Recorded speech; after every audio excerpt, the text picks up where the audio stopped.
दोस्तों नमस्कार, आप सभी का स्वागत है आज की इस वीडियो में। अगर आपने 2018 के बाद बीएड किया है तो ये वीडियो आपके लिए है, बाकी लोग इस वीडियो को स्किप कर सकते हैं। और यहाँ पर अभी हाल ही में 2024 का जो लोकसभा चुनाव हुआ है उसमें अगर आपने वोट किया होगा तो आपके वोट की कीमत क्या होती है ये यहाँ पर आप देख सकते हैं। ये चंद्रशेखर आज़ाद का ट्विटर हैंडल हमने इसलिए ओपन किया है क्योंकि ये लगातार जो जनता के मुद्दे हैं उनको पत्र के माध्यम से सरकार तक पहुंचा रहे हैं। क्योंकि हम और आप अपनी बात तो डायरेक्ट सरकार तक पहुंचा नहीं सकते, इसलिए हम लोग अपने प्रतिनिधि चुनते हैं, जैसे विधायक और सांसद। तो हम अपनी बात प्रतिनिधि के माध्यम से अपने समस्याओं को बताते हैं और आपके जो प्रतिनिधि हैं वो उस बात को सरकार के उच्च अधिकारियों तक या सरकार के जो मुखिया हैं, ठीक है, उन तक ये बात पहुंचाते हैं या फिर नहीं, ये देखने वाली बात होती है।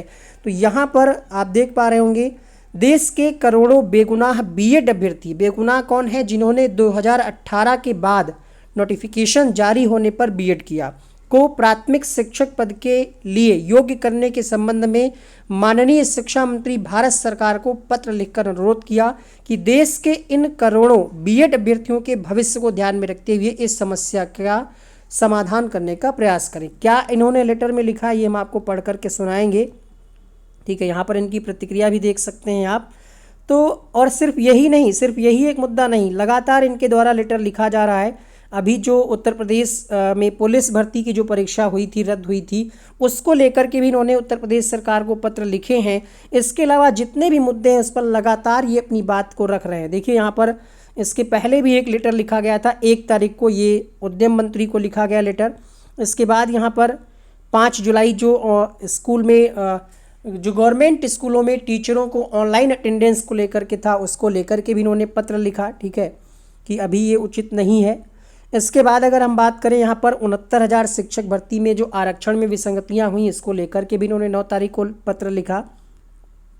पेपर लीक जो आपका हुआ था पुलिस भर्ती परीक्षा को लेकर के 10 तारीख को लेटर लिखा गया। यानी जो भी मुद्दे हैं उनको लेकर के सक्रिय हैं आपके ये सांसद, जिस भी क्षेत्र से हैं। यहाँ पर आप देख पा रहे होंगे नगीना उत्तर प्रदेश से ये सांसद हैं, लेकिन पूरे भारत के बीएड अभ्यर्थियों के लिए यहाँ पर इन्होंने पत्र लिखा है। 12 तारीख आप देख पा रहे होंगे। और क्या कह रहे हैं आइए हम आपको पढ़ करके सुनाते हैं। माननीय धर्मेंद्र प्रधान जी, शिक्षा मंत्री भारत सरकार, नई दिल्ली। आप यहाँ पर देख पा रहे होंगे एक सांसद की ताकत को आप यहाँ पर देख पा रहे होंगे। क्या आपके एरिया के आपके जो प्रतिनिधि हैं, आपके जो सांसद हैं, विधायक हैं, क्या उन्होंने ऐसा कोई पत्र लिखा या आपने कभी उनको अपनी समस्या को बताने का प्रयास किया? अगर नहीं किया है तो अब आप अपने नवनिर्वाचित सांसद को अपनी समस्या को बता सकते हैं और अपने हित के लिए आप मांग कर सकते हैं। सही है या गलत है वो फैसला एनसीटी और सुप्रीम कोर्ट करेगा ही, कर चुका है। लेकिन यहाँ पर देखिएगा क्या कुछ कहा जा रहा है। सादर विदित हो कि देश के करोड़ों बीएड अभ्यर्थियों ने केंद्र सरकार में तत्कालीन मानव संसाधन विकास मंत्री जी के सुझाव पर एनसीटी नई दिल्ली द्वारा दिनांक 28 जून 2018 को जारी भारत के राजपत्र पर विश्वास करते हुए अपनी बीएड डिग्री को 2 वर्ष के कीमती समय व लाखों रुपए की फीस देकर हासिल किया। उक्त राजपत्र में स्पष्ट शब्दों में यह उल्लिखित था कि 2 वर्षीय बीएड डिग्री धारक प्राथमिक शिक्षक पद के लिए योग्य होंगे, बशर्ते उन्हें अपनी शिक्षक नियुक्ति के 2 वर्ष के भीतर 6 माह का ब्रिज कोर्स करना होगा।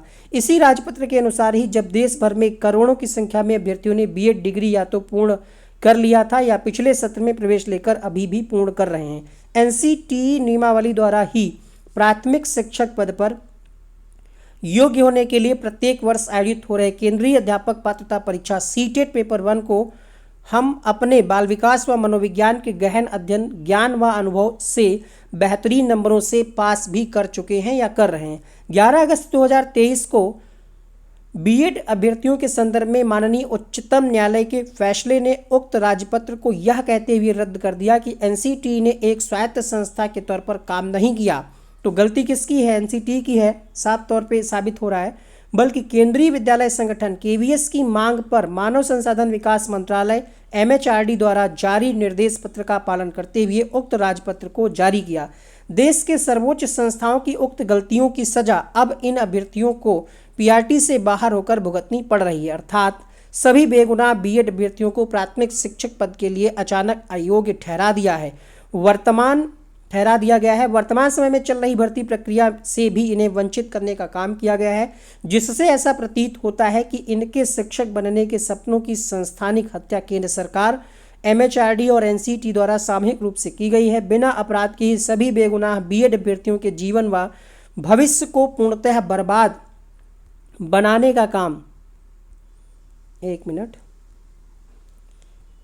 वर्तमान सरकार में निरंतर हो रहा है। प्राथमिक शिक्षक पद से वंचित होने के बाद सभी बीएड अभ्यर्थियों के सामने शिक्षक बनने का अब कोई विकल्प ही नहीं रह गया है। इसका कारण है लाखों बीएड अभ्यर्थी का टीजीटी पद के लिए स्नातक डिग्री यानी बीए और बीटेक, बीकॉम एवं अन्य विषय में जो सब्जेक्ट कॉम्बिनेशन है वो नहीं बनता है। 2018 से 2023 तक बीते वर्षों की इनकी पढ़ाई लिखाई बीएड, यूपी टेट, सीटेट, अन्य राज्यों के टेट में लगे कीमती समय, ऊर्जा, भावनाओं, स्वयं व परिवार के सपनों सहित उनमें लाखों रुपए के खर्च को एक झटके में बर्बाद करने का काम वर्तमान केंद्र सरकार द्वारा ही किया गया है। बीएड के शैक्षिक सत्र को पूर्ण करने के लिए छात्रों के लिए शैक्षणिक ऋण को वह अभी भर भी नहीं पाए थे कि उन्हें अयोग्य करार कर दिया गया, जिससे हताश व निराश होकर कई अभ्यर्थियों ने अपने भविष्य को अंधकार की ओर देखकर आत्महत्या के रास्ते का चुनाव किया, जो संस्थानिक हत्या के समान है। आपसे सवाल ये है कि इनके साथ भयंकर रूप से हो रहे शारीरिक, मानसिक, आर्थिक, सामाजिक शोषण, उत्पीड़न का जिम्मेदार आखिर देश की कौन सी संस्था, मंत्रालय या सरकार है? सुप्रीम कोर्ट से आए फैसले के पहले ही जारी शिक्षक भर्ती के विज्ञापनों केवीएस व बीपीएससी में लाखों की संख्या में बीएड अभ्यर्थी आवेदन किए, परीक्षा दिए, अच्छे नंबरों से पास भी हुए, लेकिन उन भर्तियों से बीएड अभ्यर्थियों को वंचित करके उनके शिक्षक बनने की एकमात्र उम्मीद को भी छीन लिया गया। अब सवाल ये है कि 11 अगस्त 2023 को आए सुप्रीम कोर्ट के फैसले के पहले तक जब एनसीटी का उक्त राजपत्र अपने कानूनी रूप में अस्तित्व में था, उसी के अनुसार बीएड के शैक्षिक सत्र को पूर्ण करने वाले या वर्तमान सत्र में प्रवेश लेने वाले अभ्यर्थी सजा क्यों भुगतें और आखिर उन्हें आखिर किस गुनाह की सजा दी जा रही? भारत के राजपत्र पर भरोसा करके इन्हें इतनी कठोर सजा देना कहाँ का इंसाफ है? देश के करोड़ों बेगुनाह बीएड अभ्यर्थियों के गरिमापूर्ण जीवन जीने और अवसर की समानता के मौलिक अधिकार पर संस्थानिक हमला क्यों किया जा रहा है? इन अभ्यर्थियों ने समय समय पर शांतिपूर्ण, संवैधानिक व लोकतांत्रिक तरीके से अपनी बात को सभी जिम्मेदार व्यक्तियों, संस्थाओं व अधिकारियों के समक्ष रखा, लेकिन दुख की बात यह है कि आज तक इनके संदर्भ में कोई भी सकारात्मक प्रतिक्रिया नहीं मिली है।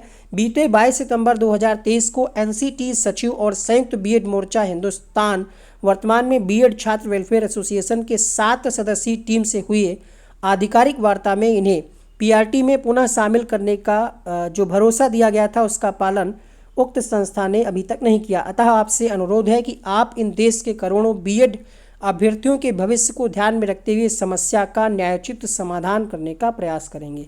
तो ये प्रतिनिधि के द्वारा आवाज़ उठाई गई है। हालांकि इसमें डीएलएड वाले कहेंगे कि ये गलत है, बीएड वाले कहेंगे कि ये बहुत अच्छी बात है। तो आप लोगों का अपना अपना विचार हो सकता है। आपकी गलती नहीं है, ना डीएलएड कैंडिडेट की गलती है, ना बीएड की गलती है, एनसीटीई की। एनसीटीई की सज़ा कैंडिडेट को क्यों मिले? भाई जिसने 2018 के बाद बीएड किया उसकी क्या गलती है इसमें? आप लोग बताइएगा, जो लोग डीएलएड वाले कैंडिडेट हैं वो लोग बताइएगा, ताकि जो चीज़ें हैं वो एक तरीके से आपस में लड़े ना। आप लोग कमेंट में सकारात्मक रूप से अपनी बात को रखें। ठीक है, इस वीडियो में इतना ही। इस वीडियो को ज़्यादा से ज़्यादा शेयर करिए ताकि आपकी बात प्रतिनिधियों तक पहुंच सके।